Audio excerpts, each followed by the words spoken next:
Welcome to Grand Chess Tour, which began today in Poland. We have 5 days, 3 days of Rapid and then 2 days of Blitz.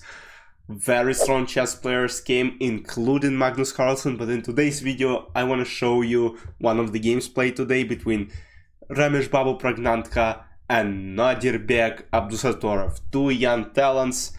And Pragg is playing with light pieces, starts with d4, d6, d4, knight f6, knight c3. We got the Philidor on the board, knight f3, knight d7, and here, so again, Pragg is playing simple bishop c4. Let's say I have rook g1 in my files with g4 and g5 idea, playing aggressively, but bishop c4 is a very more like calm, positional approach to this opening. Bishop e7 is played, castle, a4. That's all common theory, by the way. So c6, rook e1. So if your opponent plays something like this, now you will know how to respond. h6 to prevent some sort of knight g5, but now at some point f5 square might be kind of bad. h3. So Pragg is preventing bishop g4 ideas as well. Rook e8, bishop e3, takes, bishop d4, knight f8, queen d3, bishop e6. So now Nadirbek is trying to trade pieces, and let's say if bishop e6 happens, let's say bishop e6, there's simple knight e6 comes with the tempo attacking this bishop, and now let's say rook a1, knight d4. Knight d4 is possible, and then just play g6 and black will have no problems. That's why after bishop e6, rook d1, a6, now some b5 ideas, bishop b3, takes, and now it looks like, okay, Pragg got the double pawns, but there is always some e5 push in the center. Knight e6, queen c2, bishop f8, e5, knight d4, rook d4, and now it's pinned. So, and the idea is basically, of course, Nadirbek can take because rook d8 and he wins the queen, queen b6. a5, great move. And the idea is that after, because now what happens is, let's say e takes f6, there is rook e1, knight e1 and queen d4, and Nadirbek would have taken the rook and would have won the game. But that's why Pragg is playing a5. He distracts this queen from attacking d4 rook, and that's why queen a5 is not possible, because e takes f6, takes, and now this queen is no longer attacking this rook on d4 from b6. So again, queen a7. Nadirbek tries to maintain this pressure on d4 rook f4. And now after d takes e5, Nadirbek played, Pragg played brilliant rook f6. And the idea of this move is simple. He tries to positional play Nadirbek. He wants to maybe place his knight on f5, maybe other knight on h5, queen f5, and the problem is that this f5 and d4 squares are so dominant that this, exchange sacrifice doesn't even feel that way. Knight e4, though it's a mistake. According to computer, queen f5 and e4, knight e4, and already Pragg would have been with a huge advantage.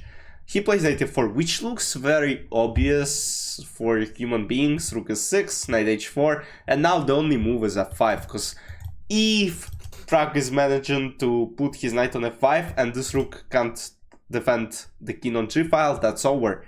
So f5, knight f5, rook d8, rook e3, rook d4, so sacrificing the exchange back, and now queen e2. So he's not taking it, though again, probably he could have, but he was afraid of something. That's why he played queen e2. He wants to checkmate this king on g8. Rook e4 takes, queen c5, b4, queen d5, h4, king h7, h5, blocking this g6 square, so this rook can go, bishop e7, queen f3, bishop g5, knight e3, queen d7, queen f5 check. And now again, it didn't look great for white pieces, because now it looks like a dead draw, absolutely drawish position, takes, and it's hard to imagine that 40 moves later, yeah, the game was insane, it lasted for 40 moves more.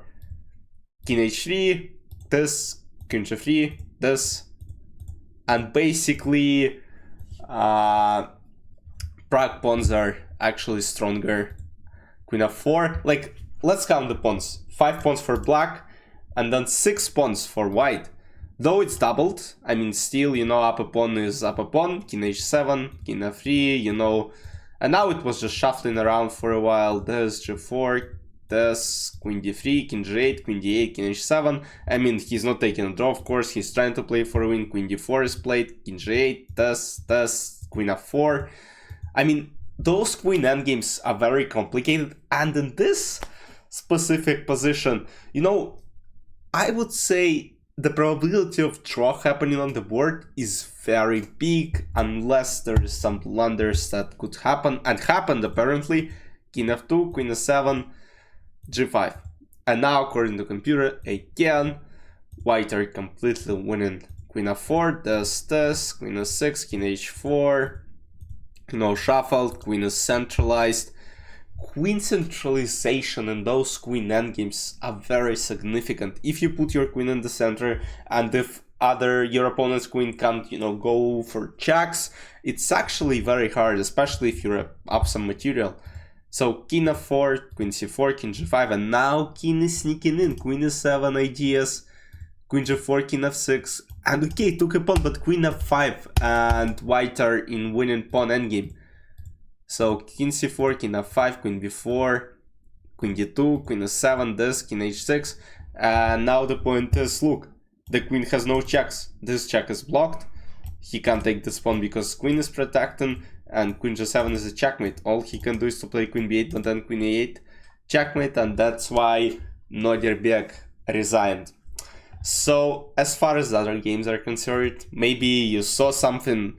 After the first day, Kirill Shevchenko is the sole leader, Magnus Carlsen second, Nordirbeck third with 4 points. He lost this, but he won other 2 games. Pragg fourth, Arjun fifth, Vincent, Jan Krzysztof Duda, Wei, Anish, and Gukish lost 2 games, guys, today.